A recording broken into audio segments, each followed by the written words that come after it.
આખરે ગુજરાતમાં આપ અને કોંગ્રેસનું ગઠબંધન થતાં ગોપાલ ઇટાલિયાએ નિવેદન આપ્યું છે। રાષ્ટ્રીય લેવલે કોંગ્રેસ અને આમ આદમી પાર્ટીના નેતાઓએ સાથે મળીને ઇન્ડિયા ગઠબંધન હેઠળ ચૂંટણી લડવાની જાહેરાત કરી છે। આમ આદમી પાર્ટી અને કોંગ્રેસે લોકસભા ચૂંટણી માટે ગઠબંધનનું એલાન કર્યું છે। આપ અને કોંગ્રેસ વચ્ચે લોકસભા ચૂંટણી માટે ગઠબંધનની જાહેરાત કરાઈ છે। દિલ્હીમાં 4 બેઠક પર આપ જ્યારે 3 બેઠકો પર કોંગ્રેસ લડશે। આપ અને કોંગ્રેસ વચ્ચે લોકસભા ચૂંટણી માટે ગઠબંધન તેમજ ગોવાની બંને બેઠકો પર કોંગ્રેસ જ લડશે ચૂંટણી। ગુજરાતમાં કોંગ્રેસ 24 અને આમ આદમી પાર્ટી 2 સીટ પરથી ચૂંટણી લડશે, જેમાં ભરૂચ અને ભાવનગરની સીટ પરથી આપ લડશે। એટલે કે જે લાંબા સમયથી ભરૂચ બેઠકને લઈને અહેમદ પટેલના પુત્રી મુમતાઝ પટેલ અને ફૈઝલ પટેલ ચૂંટણી લડવાનો દાવો કરતા હતા, તેના પર પૂર્ણ વિરામ લાગી ગયું છે। ગોવામાં બંને બેઠકો પર કોંગ્રેસ જ ચૂંટણી લડશે। આ સિવાય હરિયાણાની 10 બેઠકોમાંથી 9 પર કોંગ્રેસ અને કુરુક્ષેત્રની 1 બેઠક પર આમ આદમી પાર્ટી ચૂંટણી લડશે।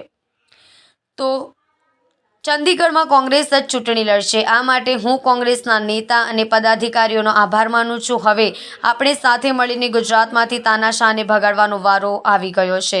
ભરૂચમાંથી ભાજપને હરાવીએ અને એક નવા પ્રકારનો મેસેજ મળે તેવો મને વિશ્વાસ છે। ભરૂચમાં છેલ્લા ઘણા સમયથી કોંગ્રેસ પક્ષના કાર્યકર્તાઓ અને નેતાઓની લાગણી હતી કે તેમને આ ચૂંટણી લડવાની તક મળે। જ્યારે રાષ્ટ્રીય કક્ષા પરથી નિર્ણય લેવામાં આવે ત્યારે કાર્યકર્તાઓની ફરજ અને જવાબદારી છે કે રાષ્ટ્રીય નેતૃત્વની સાથે ઉભા રહે। આખા દેશમાં ભરૂચ માટે આ નિર્ણય નથી કરાયો। ગોવા, દિલ્હી, હરિયાણા, પંજાબ એટલે દેશના અલગ અલગ રાજ્યમાં સંયુક્ત ઉમેદવારો બાબતોનો નિર્ણય કરાયો છે।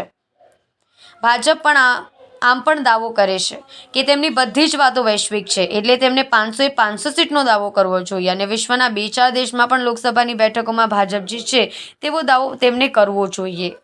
આજે ખૂબ જ ખુશીના સમાચાર મળ્યા છે કે રાષ્ટ્રીય કક્ષાએ કોંગ્રેસ પાર્ટી અને આમ આદમી પાર્ટીના રાષ્ટ્રીય નેતાઓએ સાથે મળીને ખૂબ ઉદાર દિલથી, ખૂબ મોટા મનથી સાથે મળી નિર્ણય લઈ અને ઇન્ડિયા ગઠબંધન નીચે આવનારી લોકસભા ચૂંટણી લડવાનો નિર્ણય જાહેર કર્યો છે।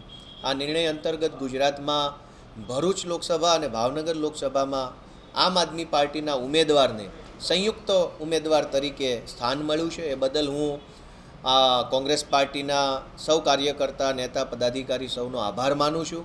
સૌને વિનંતી કરું છું કે હવે સાથે મળી અને તાનાશાહોને ભગાડવાનો અને હરાવવાનો સમય આવી ગયો છે। ગુજરાતમાંથી જ આપણે ભાજપને હરાવીએ અને એમાંય ભરૂચમાંથી જ આપણે ભાજપને હરાવીએ એ આખા દેશની અંદર એક નવા પ્રકારનો મેસેજ આપશે એવી મને વિશ્વાસ છે।